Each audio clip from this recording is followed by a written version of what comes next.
Many have said the Philadelphia 76ers needed a third piece to contend in the East. They've got it in Jimmy Butler, the newest addition in the city of brotherly love. Welcome to Game Time Live. Chris Miles with Brendan Hayward this afternoon. Oh, baby, what a move. So the Philadelphia 76ers getting a four-time All-Star. Does this make them a contender immediately in the East to reach the finals? Yes, they're definitely a contender in the Eastern Conference right now. Of course, we were seeing at the beginning of the season teams like Milwaukee, teams like Toronto had went ahead of Philadelphia. And this move brings Philadelphia right back into that race, gets them right back up there. It's going to take some time.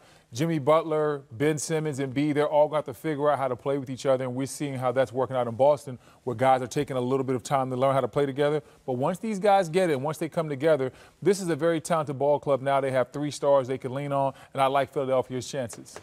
The Jimmy Butler trade saga finally over. Again, according to multiple reports, the Timberwolves traded the 4-time All-Star along with injured big man Justin Patton in Philadelphia for Dario Saric, Robert Covington, Jared Bayless, and a 2020 second-round pick.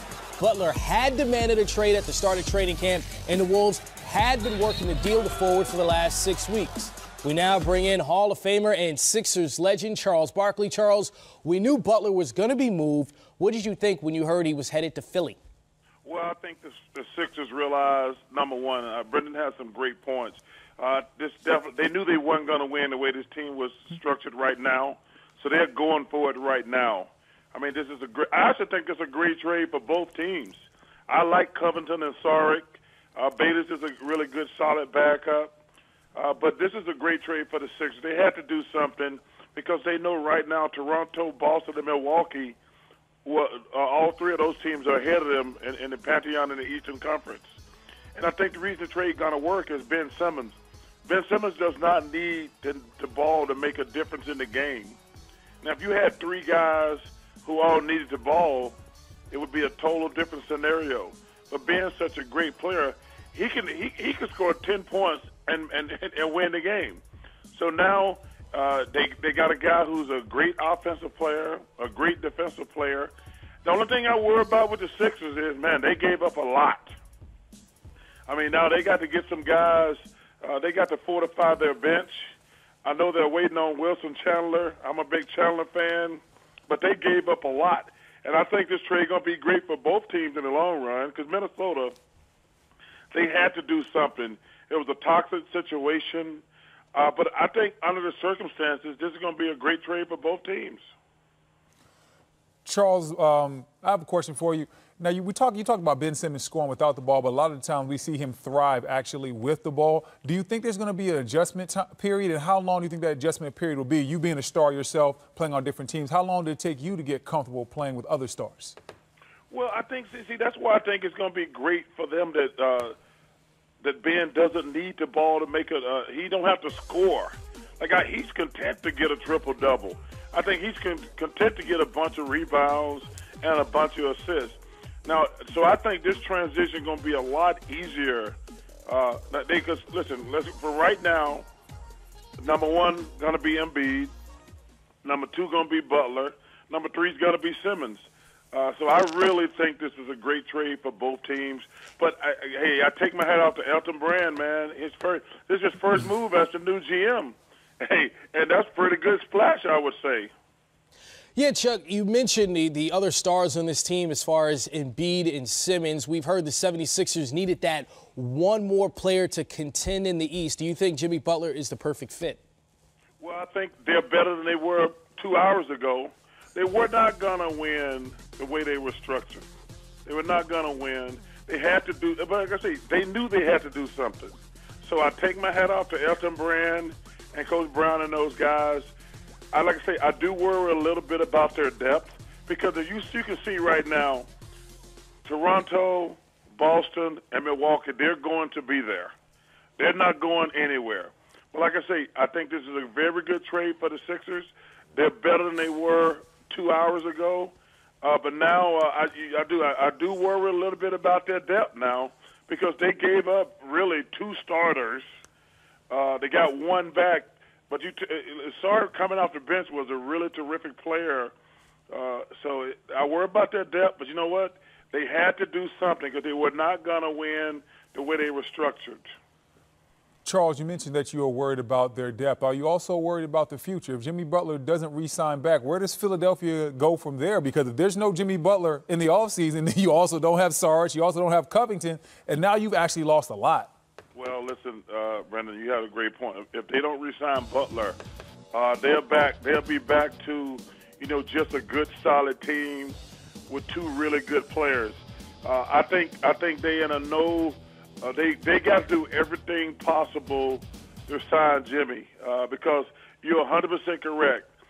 Giving up what they gave up, if they don't re-sign Butler, man, are they going to be in serious trouble.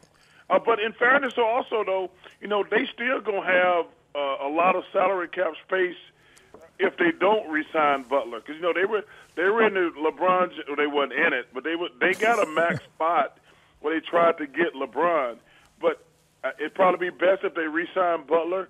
But worst case scenario, they're still going to be a player in the free agent market. For sure, the Philadelphia 76ers, by making this trade, they actually have an extra year they can offer Jimmy Butler that no other team can offer, and $50 million more than any other team can offer next offseason at $190 million, as opposed to any other team offering $141. So here's the other question for you, Chuck. Can I ask you a question? Yeah, go ahead. Can you just repeat that $50 million one more time? Because, man, damn, that sounds like a lot of money. Well, it is a lot of money on the table. So if Jimmy Butler decides to leave Philadelphia next offseason, the most any other team can offer him is 4 years and $140 million, whereas Philadelphia can offer him 5 years and $190 million, Chuck. So when you look at that situation, as far as the Philadelphia 76ers being aggressive to go after him, that seems like the right move. I mean, Butler's going to be 30 at the start of next season, right? Well, but I think it's a good move for Jimmy because I don't mean no disrespect. I don't think Jimmy can be your best player. Even though he's going to get a max deal, I don't think he can be your best player. I think Philly's a perfect situation for him. You got Embiid, who's going to be, if he stays healthy, one of the 2 or 3 best players in the world. You got Ben Simmons, who is a Magic Johnson. I'm not comparing him to Magic, but he's a walking triple-double like Magic and LeBron. So Jimmy can walk in, be the second best scorer on the team, and he's set for the next 5 to 7 years. I mean, it's a great situation for him. Chuck, in retrospect, seeing how everything was handled in Minnesota as far as Jimmy Butler being very vocal about not wanting to be there, addressing it with the media, and now forcing his hand away from Minnesota to Philadelphia, how do you see this situation and how it played out? Do you like how the players have that kind of power now in the current NBA? Well, listen, I don't think when you're making $27 million a year, you can tell your boss, you can talk to your boss any way you want to. I thought Jimmy handled the situation poorly. I think he really tried to intimidate the Wiggins and Towns. He's really had a negative effect on those 2 young kids. I mean, you can call guys soft, Brendan knows this, but you don't do it publicly. You don't be yelling and screaming at guys and calling them out. Like those some young kids who got a very bright future. But he mentally and physically intimidated them. He did not handle this situation well. He's a great kid. He's a great player. But, man, I wish his reputation took a hit from some of the stuff that has transpired. Not playing when even he cursed out Thibodeau after the game yesterday. Talking about he's playing too many minutes. I mean, he just handled this whole situation poorly. But the Timberwolves did also.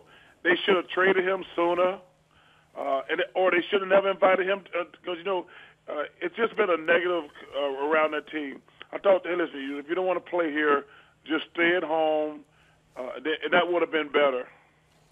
Chuck, appreciate it. Also, on that final point that you just made, Jimmy Butler had been playing 40 minutes in the month of November a game. So that's also a point of contention with Tom Thibodeau teams. Appreciate you, Chuck. Thank you. All right, guys. Y'all have a great Saturday.